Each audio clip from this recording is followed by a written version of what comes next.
Good morning to all મિત્રો. આજે આપણે વ્હીકલ ટેસ્ટિંગ અને હોમોલોગેશન સબ્જેક્ટની અંદર chapter number 6 vehicle testing on chassis ડાયનોમીટર તેના વિશે ચર્ચા કરીશું. આ ચેપ્ટરની અંદર આપણે અલગ અલગ પ્રકારના ટેસ્ટિંગ જે છે કે જે વ્હીકલના પરફોર્મન્સ માટે મેઝરમેન્ટ થતા હોય તો તેના વિશે ચર્ચા કરવાની રહેશે. અને અહીં મુખ્યત્વે ટોપિક આપણે જોવા જઈએ તો સૌથી પહેલા આવશે 2 વ્હીલ ચેસિસ ડાયનોમીટર, ત્યાર પછી આવશે 4 wheel chassis dynamometer, wheel alignment, wheel balancing, headlight aiming, brake test અને સાઇડ સ્લિપ ટેસ્ટ. આવા મુખ્યત્વે જે વ્હીકલના પરફોર્મન્સને અસર કરતા જે ટેસ્ટિંગ જે છે તેના વિશેની ચર્ચા આ ચેપ્ટરની અંદર કરવાની રહેશે. તો શરૂ કરીએ આપણે સૌથી પહેલું જે છે ટેસ્ટિંગ કે 2 વ્હીલ ચેસિસ ડાયનોમીટર. તો 2 વ્હીલ ચેસિસ ડાયનોમીટર જે છે 2 વ્હીલ ચેસિસ ડાયનોમીટરની અંદર આપણે વ્હીકલની અંદર વાત કરવા જઈએ તો જે 2 વ્હીલ વાળા વ્હીકલો છે એટલે કે બાઇક અને સ્કૂટર, મોપેડ, આ બધા કેટેગરીના વ્હીકલોનું ટેસ્ટિંગ પરફોર્મન્સ જો ચેક કરવું હોય તો તેના માટે 2 વ્હીલર ચેસિસ ડાયનોમીટરનો ઉપયોગ કરવામાં આવે છે અને તેની મદદથી તેના પરફોર્મન્સને લગતા જે પેરામીટર જે છે તે પણ મેઝર ઇઝીલી કરી શકાય છે. તો હવે આગળ વધારે જોઈશું એના વિશે. સૌથી પહેલા આપણે 2 વ્હીલ ચેસિસ ડાયનોમીટરની અંદર તેનો ઓપરેશનલ પ્રિન્સિપલ જે છે તેના વિશે ચર્ચા કરીશું. તો કે the power is defined as the capacity to make a certain work in a unit of time. એટલે કે એકમ સમયગાળા દરમિયાન ચોક્કસ કાર્ય કરવાની ક્ષમતા જે છે તેને પાવર તરીકે વ્યાખ્યાયિત કરવામાં આવે છે. In our case, the work is used in accelerate a roller which we know its inertia. This work is the energy difference that there is between two moments of the time. એટલે કે આપણે જે કિસ્સાની અંદર વાત કરવા જઈ રહ્યા છીએ તો તેની અંદર કાર્ય જે છે તેનો ઉપયોગ રોલરને એક્સલરેટ કરવા માટે થાય છે અને તેની આપણે ઇનર્શિયા જે છે તે જાણતા હોઈએ છીએ. એટલે કે વર્ક જે છે તે એનર્જી ડિફરન્સ છે કે જે બે અલગ અલગ સમયના અંતરાલ ઉપર એનર્જીનું જે લેવલ હોય છે તેના ઉપર આધાર રાખતો હોય છે અને તે બંને વચ્ચેનો જે ડિફરન્સ છે તે અહીં ધ્યાને લેવામાં આવે છે. The speed is sent to computer constantly, reason why the computer can calculate. અને અહીંયા રોલરની જે કોઈ પણ સ્પીડ જે છે તે કોમ્પ્યુટરની ઉપર કન્ટિન્યુઅસ સેન્ડ કરવામાં આવે છે અને આ થવાનું મુખ્ય કારણ એ છે કે જે રોલરની સ્પીડ ઉપરથી આપણે વ્હીકલના પરફોર્મન્સને લગતો જે કોઈ પણ ડેટા આપણે મેઝર કરવા માંગતા હોઈએ તો તે ડેટાની મદદથી કોમ્પ્યુટર જે છે કે તેની અંદર જે સોફ્ટવેર બનાવવામાં આવ્યો હોય તો એ પ્રમાણે તે ડેટાનું કેલ્ક્યુલેશન જે છે તે સરળતાથી કરી શકે છે. The work made in a time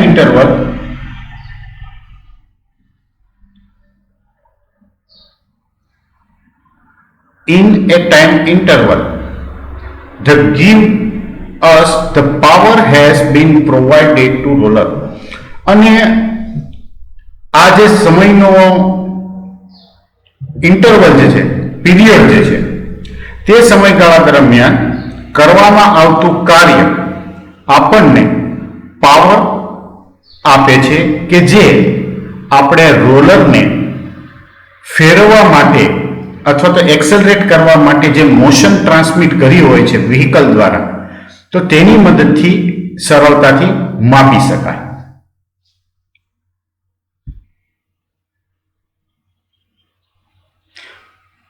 હવે આગળ એમાં જોઈએ કે જે એનર્જી ડિફરન્સ વર્કની જે ડેફિનેશન આપણે જણાવી હમણાં ઉપર તો તે કઈ રીતે છે તો ત્યાં અહીં ટેબલની અંદર દર્શાવેલું છે કે work is equal to delta E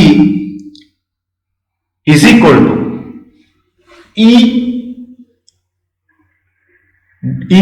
EC1 minus EC2 minus EC1 is equal to 1 upon 2 I into omega 2 square minus 1 upon 2 into omega 1 square. અને પાવરનું સૂત્ર છે work divided by the difference between time interval. બે ચોક્કસ સમયની વચ્ચે જે કોઈ પણ કાર્ય થાય છે તો તેને કાર્ય તરીકે પાવર તરીકે ઓળખવામાં આવે છે. એટલે એ ડેફિનેશન પ્રમાણે અહીં પાવરનું જે ઇક્વેશન જે છે તે P is equal to W into delta T ની મદદથી આપણે પાવર જે છે તે શોધી શકીએ છીએ. હવે કાઇનેટિક એનર્જીની માટેનું સૂત્ર હતું 1/2 mv સ્ક્વેર. તો એની જેમ અહીં આપણે જે રોલરની મોશન જે છે તે એંગ્યુલર વેલોસિટી ઉપર કામ કરતું હોય છે. એટલે તેના માટે જે એનર્જી ઇક્વેશન જે છે તે 1/2 I ઇન્ટુ ઓમેગા સ્ક્વેર, કે જેની અંદર I જે છે તે તેની ઇનર્શિયા દર્શાવે છે, જ્યારે ઓમેગા જે છે તે તેની એંગ્યુલર સ્પીડ દર્શાવે છે. નીચે જે કોઈ પણ પેરામીટર અહીંયા યુઝ કરવામાં આવ્યા છે તો તેનું ડિસ્ક્રિપ્શન અને તેનો યુનિટ કયો છે તે દર્શાવેલું છે. તો તેમાં જોઈએ તો મેગ્નિટ્યુડ તરીકે ઓમેગા 1 જે છે કે જે T1 રોલરની સ્પીડ દર્શાવે છે અને તેને માપવા માટે રેડિયન પર સેકન્ડનો યુનિટ જે છે તે ઉપયોગમાં લેવામાં આવે છે. બીજા નંબરે જોવા જઈએ તો ઓમેગા 2 જે છે તે T2 રોલરની સ્પીડ છે અને તેનું યુનિટ જે છે મેઝરમેન્ટ માટે તે રેડિયન પર સેકન્ડ તરીકે લેવામાં આવે છે, જ્યારે I જે છે તેને રોલરની ઇનર્શિયા તરીકે ઓળખવામાં આવે છે અને તેના માટેનો યુનિટ જે છે તે kg ઇન્ટુ મીટર સ્ક્વેર તરીકે દર્શાવેલો છે. જ્યારે વર્ક ડન જે છે કે જે રોલર બે આપણે છે T1 અને T2, તો તેના દ્વારા જે કોઈ પણ કામ થાય છે તેને W વડે આઈડેન્ટિફાઈ કરવામાં આવેલું છે. અને અહીંયા જે W છે તેને માપવા માટેનો એકમ જૂલમાં માપવામાં આવે છે, જ્યારે પાવર એ રોલર ઉપર થતું કાર્ય અને તેનો ટાઈમ ઇન્ટરવલ જે છે તેના ઉપરથી જે મેઝર કરી શકીએ છીએ તો તે દર્શાવે છે અને તેનો યુનિટ વોટ તરીકે લેવામાં આવે છે. નેક્સ્ટ આગળ આવે છે કેરેક્ટરિસ્ટિક ઓફ ઇનર્શિયલ ટેસ્ટ. તો કે an interval test consists of accelerating an engine that has been connected to inertial wheel in the range of revolution that interest to us.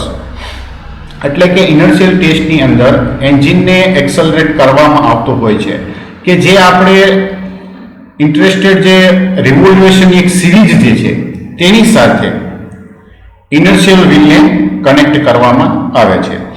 If we do the test in the complete range of revolution, we obtain the power curve of the engine. અને જો આપણે અહીં રિવોલ્યુશનની જે પૂરી એક સિરીઝની અંદર testing કરવામાં આવે તો આવા કિસ્સામાં એન્જિનની અંદર જે કોઈ પણ પાવર પેદા થાય છે તો તેને લગતો જે કર્વ જે છે કે જે આપણે ગ્રાફની અંદર પ્લોટ કરી શકીએ સરળતાથી, તો તે મળી શકે છે. The quality of the result depends mainly on the inertia of the inertial wheel. અને પરિણામે જે કોઈ પણ ક્વોલિટી જે છે તે મુખ્યત્વે ઇનર્શિયલ વ્હીલની ઇનર્શિયા ઉપર આધાર રાખતી હોય છે. When the engine has been accelerating, consumes a part of energy that is able to provide in accelerating its own rolling element such as crank, tooth wheel, clutch, wheels, etc., and that also have their inertia. Reason why the inertia of the roller must be bigger than the one of the equivalent inertia of the rolling part of the engine. એટલે કે જ્યારે આપણે એન્જિનને એક્સલરેટ કરતા હોઈએ છીએ તો આ સમયગાળા દરમિયાન એનર્જીનો અમુક ટકા જે કન્ઝમ્પશન જે છે તે થતું હોય છે કે જેને મુખ્યત્વે એન્જિનના જે રોલિંગ એલિમેન્ટ જે છે ફરતા ભાગો કે જેની અંદર જોવા જઈએ તો crank, tooth wheel, clutch, wheels આવા બધા પાર્ટ્સને એક્સેલરેટ કરવા માટે જરૂર પડતી હોય છે કે જેને પોતાની ઇનર્શિયા પણ હોય છે. કારણ કે રોલરની ઇનર્શિયા જે છે તે એન્જિનના રોલિંગ પાર્ટને તેની ઇક્વિવેલન્ટ ઇનર્શિયાથી થોડીક વધારે હોવી જરૂરી બનતી હોય છે. એટલે કે આવા કિસ્સામાં અમુક ટેસ્ટિંગ જે છે તે લાગુ થાય છે. The another reason by that a long test is recommended as that the engine not working in optimal condition when it accelerates. The engine are continuously adapting to the new regime of work. The test must be the most nearly possible to stationary test. એટલે કે આવા કિસ્સામાં જે testing જે છે તેમાં લાંબા ટેસ્ટિંગની ભલામણ કરવામાં આવતી હોય છે અને તેનું કારણ એ છે કે એન્જિન જ્યારે પોતાની પૂરી કાર્યક્ષમતા પ્રમાણે કામ આપતું ન હોય અને ત્યારે તે એક્સલરેટ થાય તો એન્જિન જે છે તે કન્ટિન્યુઅસલી જે નવા રેઝિમ કન્ડિશન જે છે તેના ઉપર કામ કરતું થઈ જાય છે. એટલે કે ટેસ્ટિંગ જે છે તે સ્ટેશનરી ટેસ્ટ તરીકે થવું અતિ અગત્યનું બનતું હોય છે.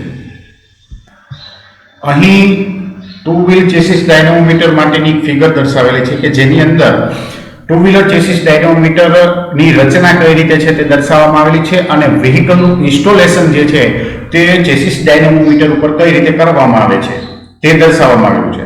અહીં ઉપર જે ફિગર જે છે કે જેની અંદર બાઇક દર્શાવવામાં આવેલી છે, અહીં બંને વ્યૂ છે, સાઇડ વ્યૂ અને ટોપ વ્યૂ. તો સાઇડ વ્યૂની અંદર અથવા તો એલિવેશન વ્યૂ જે છે તેની અંદર આપણે જોઈએ તો વેહિકલને આગલું વ્હીલ જે છે તેને એક ફિક્સચરની અંદર ફિટ કરવામાં આવ્યું છે, જ્યારે રિયર વ્હીલને રોલરની ઉપર ટેકવવામાં આવ્યું છે. હવે અહીં જ્યારે એન્જિન શરૂ કરવામાં આવે છે તો એન્જિનને શરૂ કરતા પાછળના રિયર વ્હીલને મોશન ટ્રાન્સમિટ થાય છે અને જેને પરિણામે રોલર જે છે તે ફરવાનું શરૂઆત કરે છે. અને અહીંયા જે રોલર ફરશે તો એ રોલર જે છે એ પોતાનો ડેટા કોમ્પ્યુટરને મોકલશે અને આ ડેટા ઉપરથી કોમ્પ્યુટર જે છે તે જરૂરી કેલ્ક્યુલેશન કરી અને જે કોઈ પણ ક્વોન્ટિટી મેઝર કરવામાં આવેલી હોય છે તો તેનું પરિણામ ડિસ્પ્લે બોર્ડ ઉપર દર્શાવે છે. હવે ટોપ વ્યૂની અંદર જોવા જઈએ તો જ્યારે રોલર જે છે એ લાગે છે તો ત્યાં અહીંયા વચ્ચેના ભાગે એક રેડ ઝોન આપેલો છે. તો આ રેડ ઝોન ઉપર વ્હીલ જે છે તે ફિક્સ કરવામાં આવે છે કે જેથી સરળતાથી તે રોટેટ થાય અને સ્લીપ ના થાય.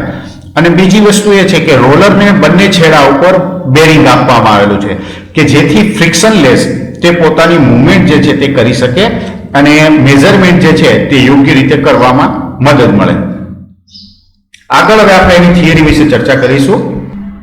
તો સૌથી પહેલા જે મોટર બાઇક ડાયનેમોમીટર જે છે તેમાં જોવા જઈએ તો it is the most comfortable system when one is going to work on the different bike by the facility to mount and remove the bike in the dynamometer. એટલે કે આ એક કમ્ફર્ટેબલ સિસ્ટમ જે છે કે જ્યારે કોઈ પણ બાઇકને ડાયનેમોમીટર ઉપર માઉન્ટ કરવાનું હોય કે બાઇકને ત્યાંથી ડિસમેન્ટલ કરવાનું હોય અથવા તો રિમૂવ કરવાનું હોય તો આવા કિસ્સામાં ડાયનેમોમીટર ઉપર જે પર્ટિક્યુલર કોઈ પણ બાઇક માટે ડિઝાઇન કરવામાં આવેલું નથી. એટલે આવા કિસ્સામાં અલગ અલગ મોડલ માટે તેની માઉન્ટિંગ અને રિમૂવ કરવાની જે સિસ્ટમ જે છે તે અલગ અલગ હોય છે. In this dynamo the power is transmit to the inertial mass by traction of tyre on the same inertial mass or roller. એટલે કે આ ડાયનેમોમીટર જે છે તેમાં ઇનર્શિયા માસ અથવા તો રોલરનું જે માસ જે છે તે ટાયરના ટ્રેક્શન દ્વારા તેને ટ્રાન્સમિટ કરવામાં આવે છે કે જે તેના ઇનર્શિયલ માસ જેટલું હોય છે. આગળ આવે છે ડિસ્ક્રિપ્શન ઓફ ડાયનેમોમીટર. તો dynamometer consist of a metallic structure in which the bike are place through a ramp.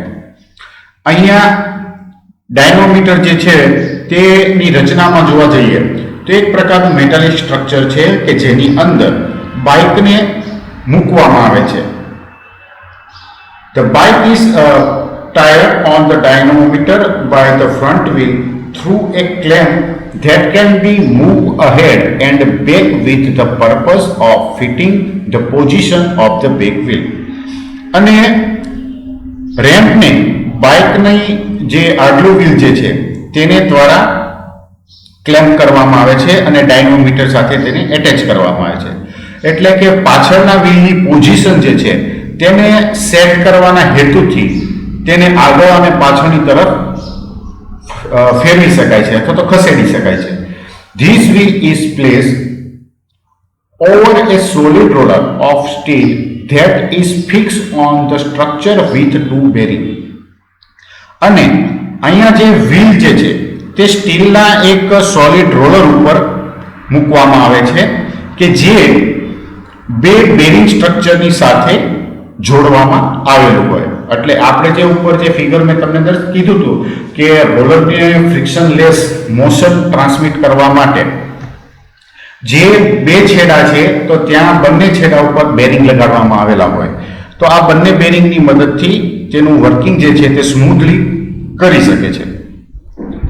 અહીંયા આ ફિગરની અંદર ટુ વ્હીલ ચેસિસ ડાયનેમોમીટરમાં ટુ વ્હીલરને કઈ રીતે લગાડવામાં આવેલું છે તે દર્શાવવામાં આવેલું છે કે જેની અંદર તમે જોશો તો રોલર જે છે સ્ટીલ રોલર એની ઉપર રિયર વ્હીલ જે છે તે એટેચ કરવામાં આવેલું છે કે જે અહીં આ ભાગમાં દર્શાવેલું છે. અને આગળનો ભાગ જે છે જે મેટાલિક સ્ટ્રક્ચરનો બનેલો છે તો તેના ઉપર ફ્રન્ટ વ્હીલને ખાલી સપોર્ટ કરવામાં આવે છે કે જેથી વ્હીકલના પોઝિશન જે છે તે રિયર વ્હીલ ઉપર રિયર વ્હીલ જે છે તે રોલર સાથે ડાયરેક્ટ કોન્ટેક્ટ બરોબર રીતે મેન્ટેન કરી શકે. તો આ રીતે ટુ વ્હીલ ચેસિસ ડાયનોમીટરની અંદર વ્હીલની પોઝિશન અથવા તો બાઇકનું માઉન્ટિંગ કઈ રીતે કરવામાં આવેલું છે તે દર્શાવવામાં આવેલું છે આ ફિગરની અંદર. નેક્સ્ટ આગળ આવે છે design of the roller. The roller accomplishes a double mission.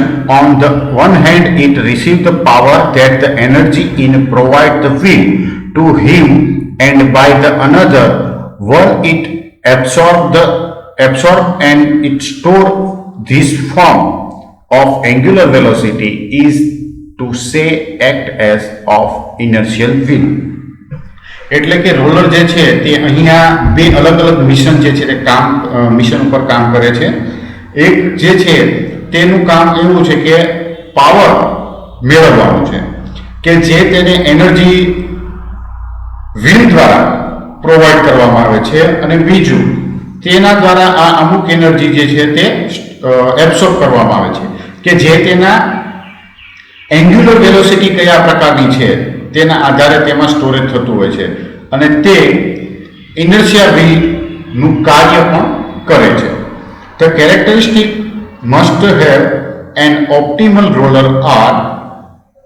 એટલે કે એક યોગ્ય રોલર આદર્શ રોલર કેવું હોવું જોઈએ, આઇડલ રોલર કેવું હોવું જોઈએ તેની લાક્ષણિકતાઓ જો જોવા જઈએ તો તે નીચે પ્રમાણે છે. The inertia must be maximum. રોલરની જે ઇનર્શિયા જે છે તે મેક્સિમમ હોવી જોઈએ. And roller RPM at the end of test must be maximum.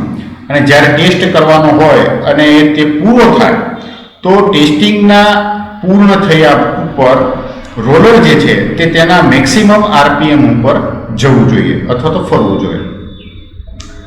The roller is drawn with the serious inertia, thus is better to build a roller of great diameter with mass move away of the axis. Nevertheless, due to the wheel is directly tractioning on the roller, the angular velocity of the roller is function of diameter. If the diameter is small, then angular velocity is greater. એટલે કે roller જે છે તે એક serious inertia drum છે કે જેમાં major ડાયામીટરનું roller બનાવવું વધારે યોગ્ય જણાય છે અને તે તેની માસ શાફ્ટથી થોડુંક દૂર રાખવામાં આવે છે. તેમ છતાં વ્હીલને કારણે સીધું રોલર ઉપર ટ્રેક્શન થાય છે અને રોલરની એન્ગ્યુલર વેલોસિટી તે પ્રમાણે કામ કરે છે. જો રોલરનો ડાયામીટર ઓછો હોય તો આવા કિસ્સામાં તેની એંગ્યુલર વેલોસિટી જે છે તે પ્રમાણમાં વધારે હોય છે. As can be deduced that the two characteristics that we have marked over cell are opposite and is necessary to reach a commitment solution. અને અહીં જે ડિડક્શન કરી શકાય છે કે જેની અંદર જે ઉપર બે આપણે કેરેક્ટરિસ્ટિક વિશે વાત કરી તો તે આપણે તેનું માર્કિંગ આપણી રીતે તેનું માર્કિંગ કરી શકીએ છીએ અને તેનું જો ઓપોઝ થાય તો તેને લગતા જરૂરી કમિટમેન્ટ સોલ્યુશન સુધી પહોંચવાની ક્ષમતા જે છે તે આપણે જાળવી શકીએ. નેક્સ્ટ આવે છે dynamometer plan. The plan that you can download contain a dynamo with the basic elements so that it work consists of a metallic frame of the square tube of 60 by 60 mm that lugs in the ground with the rubber feet. એટલે કે અહીંયા જરૂરિયાત પ્રમાણે રોલરને ખૂબ જ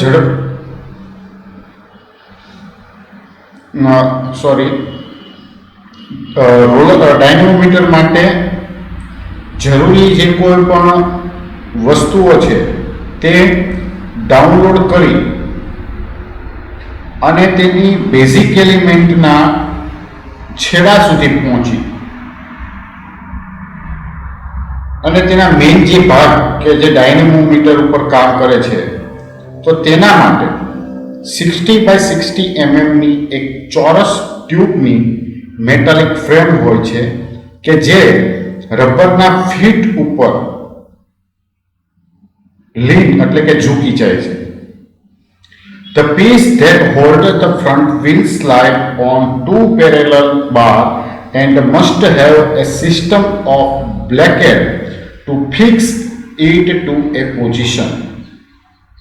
એટલે કે જે તેનો ભાગ કે જે ફ્રન્ટ વ્હીલને બે પેરેલલ બાર ઉપર સ્લાઇડ કરે છે અને તેની આ પોઝિશનમાં યોગ્ય કરવા માટે તેને બ્લોક કરવાની સિસ્ટમ પણ હોવી જરૂરી બનતી હોય છે. The roller is a massive iron of 325 mm of diameter. Reason why you will be able to try without problem any bike. એટલે કે રોલર જે છે તે 325 mm વ્યાસના બનાવવામાં આવે છે અને મોટું જે રોલર જે છે તે આયર્નનું છે કારણ કે કોઈપણ બાઇકને કોઈપણ પ્રકારની મુશ્કેલી વિના તેની અંદર ફિક્સ કરી શકાય એ માટે. The roller is due to make a single mooring between points so that it is not necessary to balance it. એટલે કે આ રોલર જે છે રોલર પોઈન્ટ વચ્ચે એક મોરિંગ બનાવવામાં આવે છે અને તેના માટે કોઈ પણ પ્રકારનું બેલેન્સિંગ કરવું જરૂરી રહેતું નથી.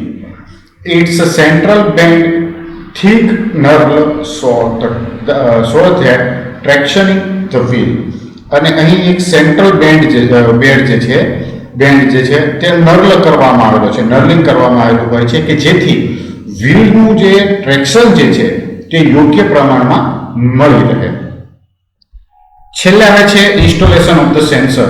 એટલે કે ડાયનેમોમીટરની અંદર આપણે જે ટેસ્ટિંગ કરવાનું છે તો તેના માટે સેન્સર કઈ રીતે લગાડવામાં આવે છે તો કે two main sensor that should be mounted on the dynamometer is the pickup to measure roller speed and then torque and horsepower. મુખ્યત્વે બે પ્રકારના સેન્સર જે છે તે ડાયનેમોમીટર ઉપર માઉન્ટ કરવામાં આવેલા હોય છે કે જે રોલરની સ્પીડ કેટલી છે તે માપવા માટે ઉપયોગમાં લેવામાં આવે છે અને બીજું એ છે કે તેનો ટોર્ક અને હોર્સ પાવર કેટલા છે તે માપવા માટે પણ તેનો ઉપયોગ કરવામાં આવે છે. This sensor generates an impulse whenever it passes a ferromagnetic body in front of its zone sensitivity. એટલે કે આ સેન્સર જે છે તે જ્યારે તેની સેન્સિટિવિટીના એરિયા સામે ફેરોમેગ્નેટિક બોડી પાસ થાય ત્યારે તેની અંદર ઇમ્પલ્સિસ જે છે તે પેદા કરતા હોય છે. We will can make a single mark per revolution by drilling the roller in one side. એટલે કે જ્યારે એક રિવોલ્યુશન દીઠ આપણે જ્યારે તે ફરતું હોય, રોલર ફરતું હોય છે, તો અહીંયા ડ્રિલિંગ દ્વારા તેની સાઈડમાં એક માર્કિંગ બનાવવામાં આવે છે એ દરેક રિવોલ્યુશન વખતે. Also, a tooth gear from a starter engine can be mounted to generate the pulse train. આ ઉપરાંત પલ્સ